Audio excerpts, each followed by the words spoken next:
along the highway from Indianapolis, Indiana to St. Louis, Missouri. 7 kids aged 11 to 13 and one 22-year-old chaperone and driver. Yes, these were different times. I was one of those kids, an annoyed 11-year-old forced onto a church work trip with kids I barely knew to a place I didn't want to go, far from home, for an entire, interminable week. That van eventually arrived at a sprawling, tree-covered campus, a campus that housed within its various buildings and residential houses many people with a variety of intellectual disabilities. Now, that first evening after we arrived, surly me and the rest of the kids went to a house on that campus where several adults with Down syndrome lived. And I remember that kitchen, warm, cluttered, lit by a fluorescent bulb that made it feel both homey and slightly institutional. We had dinner together, salad, spaghetti, garlic bread, and it was awkward. The residents were trying their best to be friendly, to get to know us, but we young visitors didn't really know what to say or how to relate. I just knew I wanted to go home. After dinner, one of the residents said that we should follow him down to the basement where a surprise awaited. And we dutifully trudged down the worn wooden steps into an unassuming basement with a concrete floor. And virtually the only thing in that basement, right in the center of that room, was a large, carved, upright piano, an antique giant with ornate candle holders attached to it. That's how old it was. And one of the residents sat down at the piano. "Watch this," he told us proudly, and he began to pump his feet. And suddenly music filled the room. It was a player piano, an old mechanical wonder where you feed in a paper scroll and pump the pedals to make that music live again. Now, if you've ever seen one, you know that those scrolls have words on it so that you can sing along. And the song that we sang along to was "A Spoonful of Sugar." And we began to sing, at first really quietly, tentatively, that spell of that awkward dinner still hanging over us. But as the song went on, we started to sing loudly and lustily, maybe not on key, maybe not very well, but we sang with gusto, enthusiasm, and even joy. I remember the faces in that circle, so unknown to me in so many ways, so foreign even just a few minutes before. And now, friends, connected by joy. That feeling of joy, so fleeting, so human, so simple, changed my entire week. I had more courage, I found, the next day to meet other residents, some of whom had significant mental and physical disabilities. That moment of shared joy, one born from our shared humanity, created a living sense of hope. Hope that we really did belong there with these people. That moment of joy lit something in me, something that enabled me to meet the challenges of the week with a new sense of bravery. I'm going to invite you to take a moment to reflect. When has joy surprised you? When has it appeared when you least expected it? Let's take a moment of silence to remember. When has joy surprised you?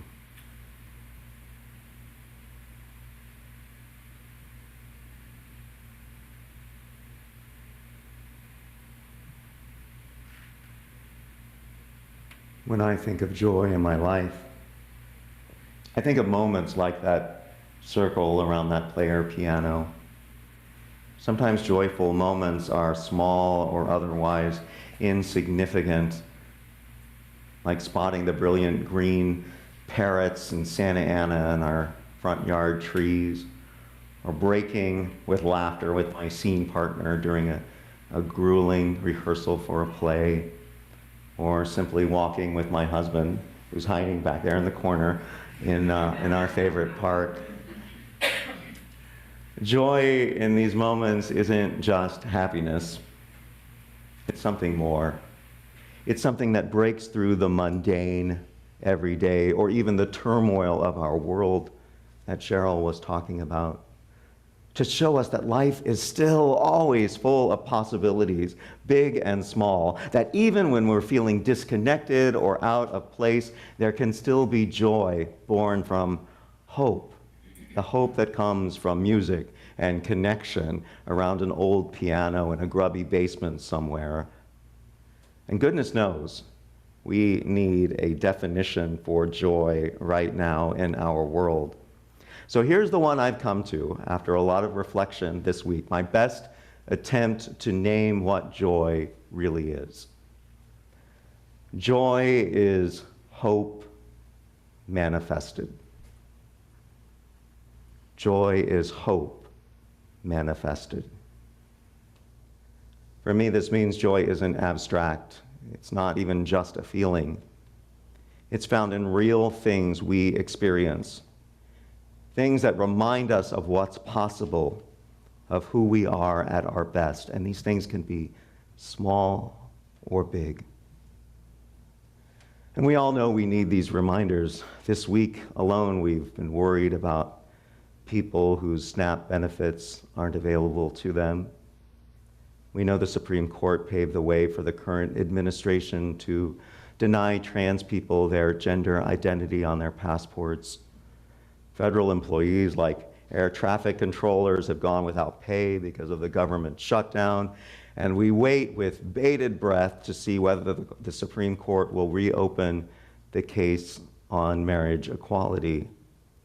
These are times when joy can be hard to find.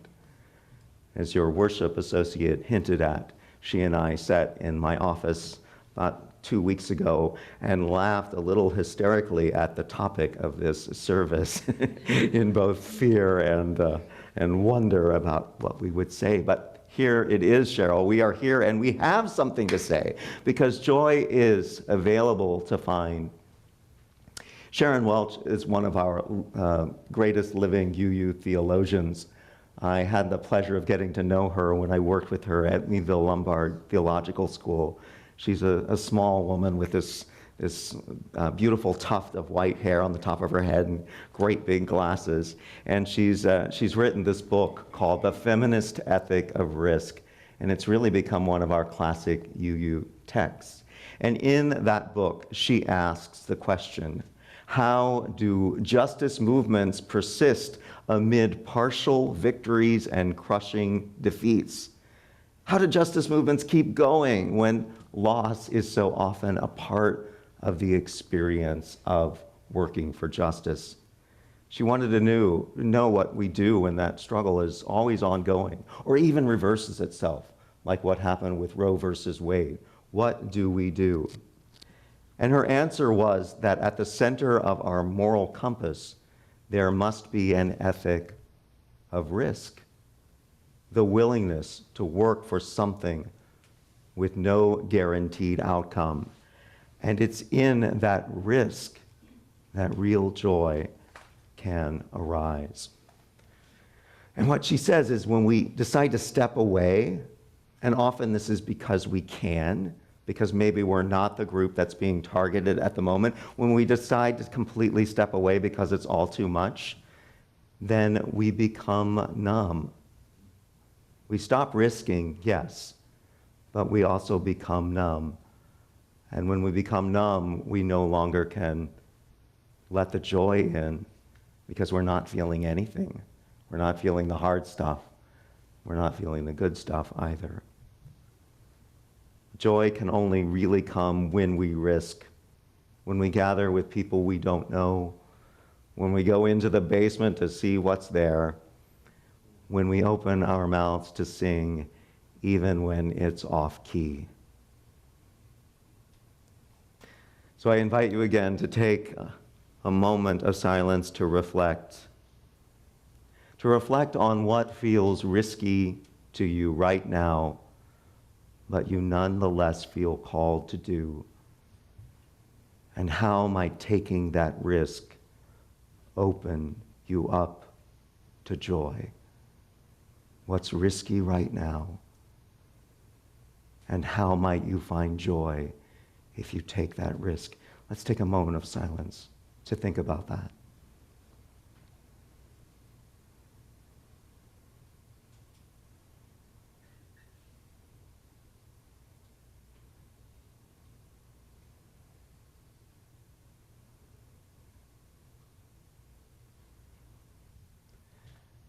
You know, one of the joys of being part of this congregation is that you all have been willing to continue risking over time. You've stayed part of what's happening. And this week I saw the fruits of that, just a glimmer in a Zoom conversation, a meeting that I had with some of you. And we got on there and we were talking about the voting results this week, and I saw a certain kind of smile I hadn't seen from people in a while. And it was a smile that came from witnessing those voting results around the nation and knowing, really seeing, witnessing, feeling the possibilities that are truly out there. We need to see and notice those every now and then. And if we're numb because we've disconnected so much, then we don't get to feel that little sliver of joy that creeps in when things like this happen. Our Time for All Ages story reminded me of another story this morning.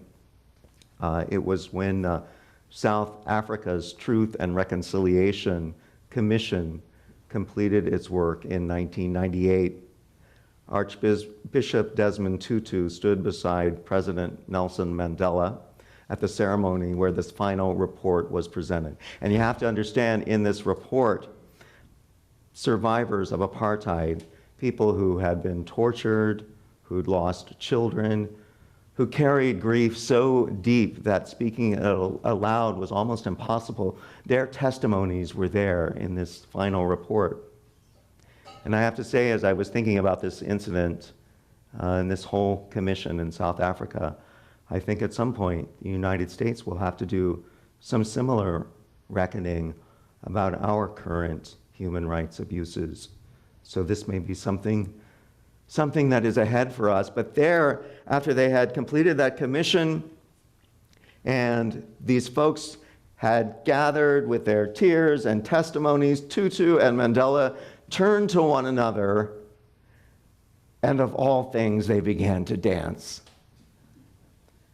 It wasn't celebration, it was release.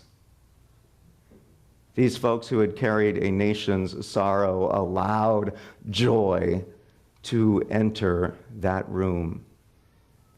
The dance was not denial, it was hope embodied, turning toward joy. You know, as Unitarian Universalists, our values give us the tools to live this kind of hope. When we talk about joy as hope manifested, it's not just some vague, abstract spiritual idea. It's something we actually can practice through our commitments. Justice and equity, two of our values, remind us that hope takes form when fairness becomes real in people's lives.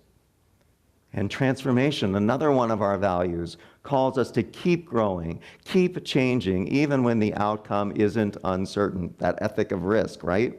Interdependence teaches that joy is never solitary. It happens in relationship, in shared struggle, and shared care. These values aren't abstractions. They are ways that we make hope tangible in the world. And when that hope takes form, whether in compassion, courage, or creativity, What we experience, folks, what we are able to let in and be part of is joy. So take one last moment of silence to reflect. How does being part of this community, this faith tradition, prepare you to make hope manifest in the world? Hope that ushers in joy. How does being here help you to create the hope that then creates joy?